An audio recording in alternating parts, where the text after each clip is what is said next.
Alright, I should probably be doing like 4 separate videos right now, just for the fact of getting a nice headline for each one so you know exactly what the video is about. But I don't have time for that right now. I got a lot to report on. I'm going to put it all in one video, and I'm going to kind of blast through this as fast as I can so that I don't make this one video way too long. But I have a lot of important news. It's all news information right now. And as I read everything in this packet, or these pages packet, you know, I got 5 pages here, think to yourself, is this bad news for gold and silver, like push the price down kind of news, or ultimately be pushing the price up for precious metals? This is by that guy Paul Drockton, who's been the one talking about shorting the banks and stuff lately. And he talks about FDIC insurance. When you walk into a bank, the first thing that you see is the sticker that says, this bank is FDIC insured. We cover up to $100,000 no less. And I thought the law recently changed it to $200,000 or $250,000 insurance. He says, of course, the federal government, well, first of all, let me back up a little. The FDIC normally has $54 billion in its coffers to protect you and I against bank failures.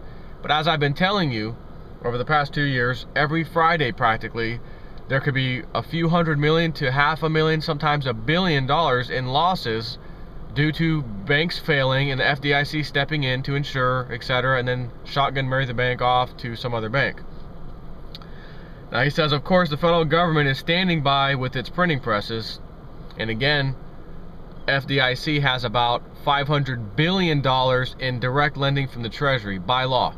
But after $500 billion is tapped in covering bank losses and such, or depositor losses, then what? Then sorry about your luck, I guess.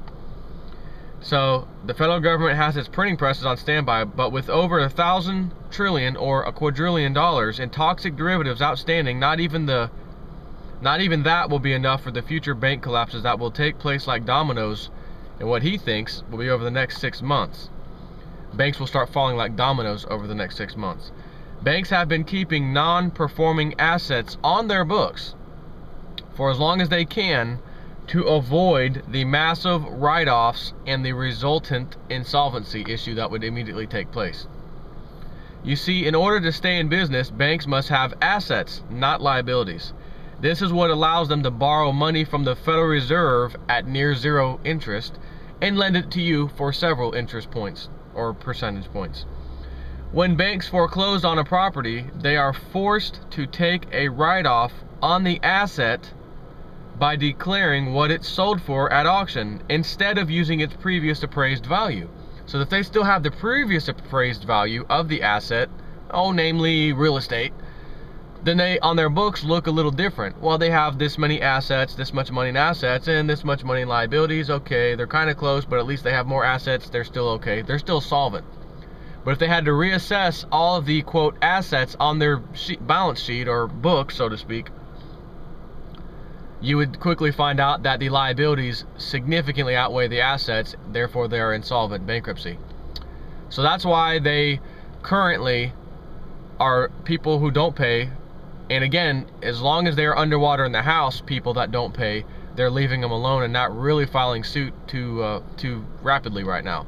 Now, if you could sell your house for more than you owe right now in today's market, they will go after you almost immediately if you get behind on your mortgage payment and go ahead and file foreclosure, because they know we still have an asset there. We can sell that asset. It's still an asset. It's not worth, you know, the mortgage on there is not worth more than the actual asset. Therefore, they would go ahead and sell it.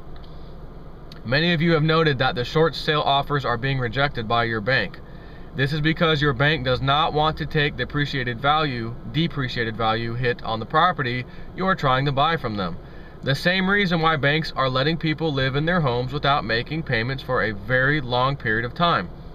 Get out of the bank and into silver bullion by emailing me at pdrockton@aol.com. Market report: the S&P 500 is being pumped up in another suckers rally. This tells me that they will bring it down in a big way while confidence is high to capitalize on all the false optimism. Look for a major market drop in the next few days or so. That's one thing. Okay, next. nice big one for America regarding municipalities, local government, etc., etc., etc., that I told you about in advance, would be filing bankruptcy, etc., due to the bonds. They can't make the payments, etc.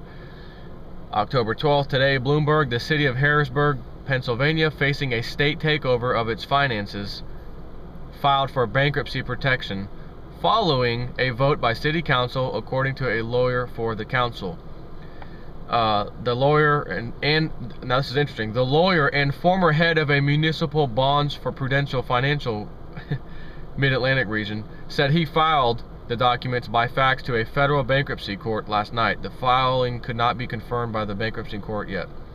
The state capital of 50,000 people, I guess, faces a debt burden 5 times larger, 5 times its general fund budget, because of an overhaul and expansion of a trash-to-energy incinerator that doesn't generate enough income. This was a last resort, Swartz said in an interview after the council voted 4-3 to seek bankruptcy protection. They're at their wits' end. While bankruptcy would mean the loss of state aid under a new law passed in June, it's preferable to a proposed recovery plan, said Councilwoman Susan Brown Wilson, in which I would agree. And who passed the state law, right? When did they sneak that little rascal in there? So that if any of you municipalities struggle in your books and can't pay these bond interest payments to the big banks, of course, we're not going to give you state aid if you have to file bankruptcy. Let's pass that law. That's a good law. Wrong. It's a bad law. And you know, again, the corrupted people, corrupted politicians, are going to pass laws for the bankers. So these people said, well, we don't care, even though you have that law in the books. It's still preferable to file bankruptcy because we have $100 million in assets and $500 million in liabilities. So even if we had to restructure, we'd still, and they said, well, you could still raise local taxation and the local county tax to help pay back some of this. They said, no, it's not worthwhile. There's no point in raising taxes. There's no point in doing this. You're going to have to write off some of these as losses. Have a nice day. We're going to file bankruptcy. I mean, this is just incredible. Harrisburg, the seat of Dauphin County, needs $300 million to make bond payments, restructure debt, and repay the county and insurer Assured Guaranty Municipal Corp. Let me tell you about a municipal corporation that's gonna go under. What was that name again? Yeah, Assured Guaranty Municipal Corp. Yeah, they're gonna go bye-bye in the near future. Because if you think they're the only one who insured these kind of things, think again, you know, for just them. Wrong, they've insured many of them. And like all insurance companies, they could not withstand a major catastrophe all at once. They would go bankrupt. But they can handle a little flooding over here in Hillsborough County, and, you know, 1 year and 3 years later, you know, tornadoes rip through and tear up a bunch of, 100 houses. Yeah, they can handle that. But they couldn't have a Category 5, a hurricane, the hurricane, the tornadoes, the flooding, covering, a quarter of the state of Florida. They're gone. Done. See you later. Bankrupt. Which would also mean those people who said, hey, my house is destroyed. I've been paying homeowners insurance for, 20 years now. I need to file a claim. Yeah, listen, sorry about that. We just filed bankruptcy today because it's too large of a, thing to deal with. So what about the 20 years I've been paying you, $1,000 or not 1,000, probably more than that, $1,500, $2,000 a year in insurance, or higher, depending on where you live. It could be much higher, $3,000, $4,000 easily. Oh, we kept that. That's gone. Our CEO and everyone, they use that for, end of year bonuses and that kind of thing. We just, again, we unexpectedly expected this thing to happen. It was completely unexpected. So then what? That means sorry about your luck. Or you may find the government steps in and says, we'll go ahead and back them because we can't have these people without homes. So we're going to have to print massive amounts of money to fix these people's homes in that devastation, which of course devalues the dollar, but at least the people get their homes and that sort of thing rebuilt. Again, would that be a bad sign for gold and silver prices or a high sign for gold and silver prices? Next on the list, exclusive. CFTC has votes to pass the position limits rule. What? Reuters, the head of the U.S. futures regulator, has the support he needs to pass a long-awaited rule that would curb excessive speculation in commodity markets, a source with knowledge of the agency's rulemaking told Reuters on Tuesday. That was yesterday. The U.S. Commodities Futures Trading Commission announced on Tuesday that it would vote on October 18th, which is the day I've been telling you they keep changing the date, that was the final date, on a rule limiting the number of contracts any one speculative trader could hold in commodities markets. The source said the agency was still making changes to the position limits rule, and there was a chance changes could upset the balance of support among the 5 commissioners before next Tuesday. And I don't know if that's a good or bad thing for us, the investor class, not the investor class, the average citizen class that just wants to make a living and have retirement. Not get filthy rich, just a simple retirement, the way we were taught and told this is how it works. We just want that. Nothing more, nothing less. Are those rules going to be good or bad for us? Are there going to be exemptions? Oh, you're a big speculator like JP Morgan, we have the right to send out exemptions to them and they can just hold these massive positions in contracts or whatever. It could happen. So, hey, all right, the CFTC voted today. They passed the position limit rules, October 18th, breaking news. Well, hold on. What's that? But there's exemptions that they can implement at any time they want to any company or person or individual trader if they want. Uh-oh. You know who's going to get that exemption? JP Morgan. And then we're back kind of to square one. Not that that's going to matter, because no matter what, gold and silver will go up. And I'm just throwing that out as a bad case example of what if the CFTC passes the rule changes and it's not up to par with what we want. From the looks of it, it's going to be.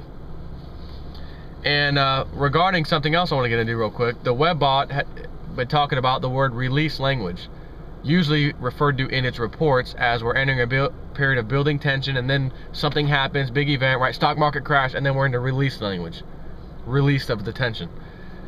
An interesting thing happens many times during release periods. It's very interesting, and it is the literal word of release. Prisoners being released, someone being released, something like that. It has happened multiple times. This is incredible, because today I just read, these are 2 big ones. Israel to release 1,000 prisoners that it has in exchange for 1 single prisoner of theirs somewhere else. They're willing to let go 1,000 of these other people's prisoners if you just give us our 1 soldier that you captured. Now that's one hell of a release. Another one, Myanmar begins release of 6,300 prisoners. There's actually other stories coming out there, not so big, of release also. Now, you remember from the webbot, Cousin Alexei, this alleged guy that may not be from planet Earth, something weird like that, is released in just such an instant as this, and he's filmed by someone, he's talking about something, and later on after the film video comes out, people realize, hey, that's not one guy, this is that guy. Oh my God, that's him, he was released from this prison or whatever, and then they want to find him again. We need more interviews. Where did he go? We want to talk to him. Because his story is amazing, whatever that is. And again, the webbot doesn't tell you for sure, oh, he's an alien from another planet. All it picks up on is that is what's going to be talked about in regards to this person. Whether it's true or false will remain to be seen. Reporting from Lummakers. Matter of fact, I'll save that one for last. Britain's tax authorities give Goldman Sachs an unusual and generous Christmas present, leaked documents reveal. In a secret London meeting last December with the head of revenue, the wealthy Wall Street banking firm was forgiven $10 million in interest payments on a failed tax avoidance scheme it got caught red-handed on. HM Revenue and Customs sources admit privately that the interest-free deal is a cock-up by officials, but refuse to say who was responsible. Documents linked to Private Eye magazine and published in full by The Guardian record that Britain's top tax official, HMRC's permanent secretary, Dave Hartnett, personally shook hands on a secret settlement last December. So who do these politicians work for? You and me, or our elected officials? And there's a girl on YouTube. Her name is Lemony of the State. She's from the UK. I'm not sure exactly where. She's awake into these matters. So Lemony, let me ask you something. I'm reading news about your country this time, whereas before I was reading news about my own country regarding JP Morgan, Bank of America, Goldman Sachs, all these guys rigging the municipal bond market right here in America so that they could scrape off more percentage tax points to fill their coffers with that they were supposed to give to the municipalities, who of course are now struggling and, as I just read you, are filing bankruptcy. And what was the crime JP Morgan and all these guys were charged with? Well, nothing. They settled out of court with the SEC and said, here's a few $1 million or several millions of dollars, settle out of court. By the way, how much damage did these banking companies do to the United States municipalities? All of them. Oh, in the billions and billions and tens of billions of dollars. And what did they pay again for the get out of jail free? Just millions. So they caused billions of dollars in damage of lost revenue to the municipalities. Municipalities are now struggling and filing bankruptcy in this country, as I've already reported 2 now, and the third one was Alabama, which got postponed till later this year probably. They'll probably end up filing 2 later. And it will supposedly be the largest bankruptcy filing ever in the United States for a municipality, if that takes place. And these people get out scot-free. Here's a little, not scot-free, a little bonus, little payout bonus, but boy, should we pay tens of billions of dollars or pay $100 million in fees, you know, get out of jail fees, to the Securities and Exchange Commission, and go out of court settlement, and we won't be able to mess with these bonds for 2 years. So we'll have to stay away from bonds for 2 years as part of the penalty. But then after that, we can get right back in it and rape and pillage more. Wow, that's pretty incredible. Now I've got to go because I'm meeting my pal, Peepin' Mofo is his name on YouTube, for lunch. I'm actually supposed to be there right now. And it's only about 1.5 miles away. So I will stop with that one coming up on this red light.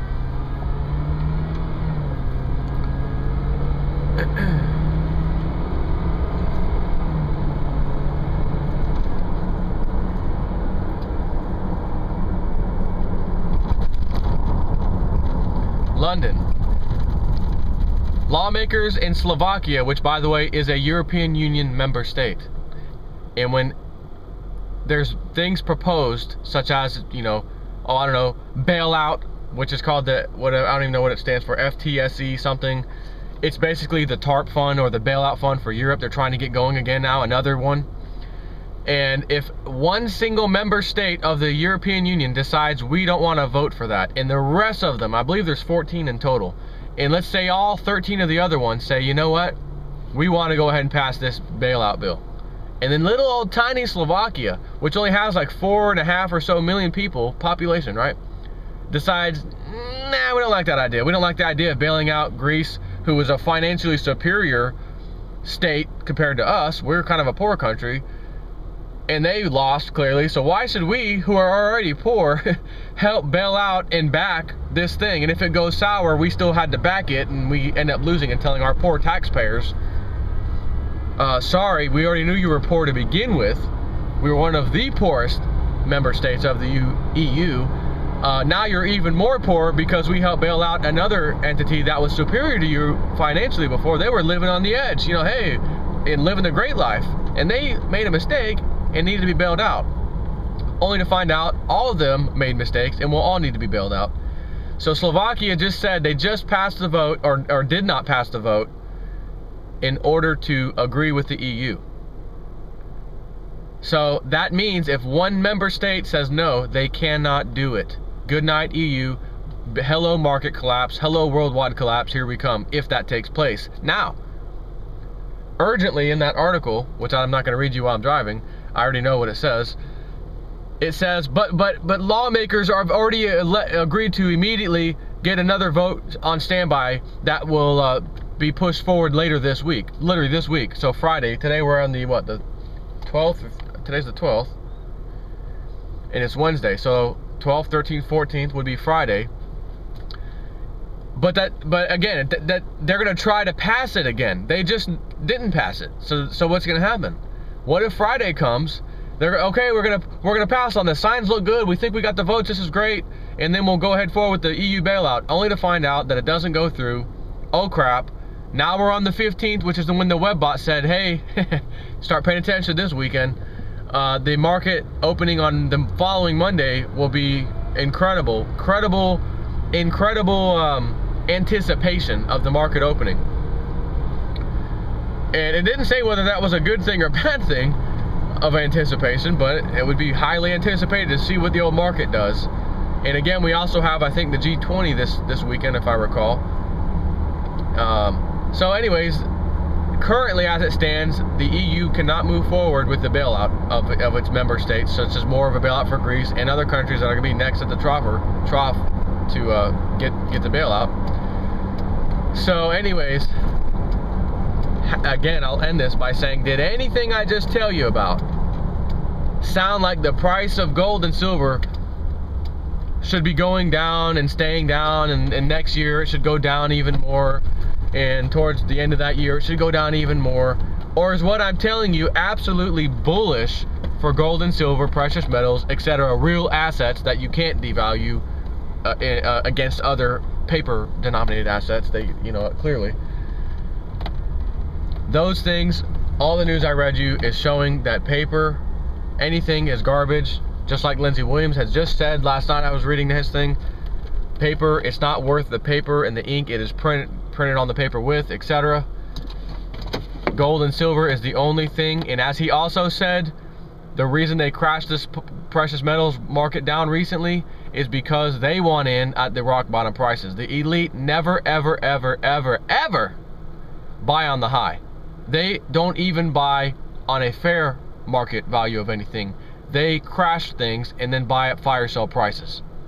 So if you can look at what the elite do and replicate what they do when they do it and ride their coattails to save your freaking life, then go ahead and do it. And if you see them doing massive purchases in gold and silver, which they are, and the price has currently crashed down to where it's at, you might want to do what they're doing. Even if the market crash that's fixing to be here in the near future takes place and brings silver and gold down just for a split little short period, good, buy more if you want, or just hold on to what you have. It's up to you. And then sit back and enjoy the ride, because the next ride up is going to be absolutely incredible.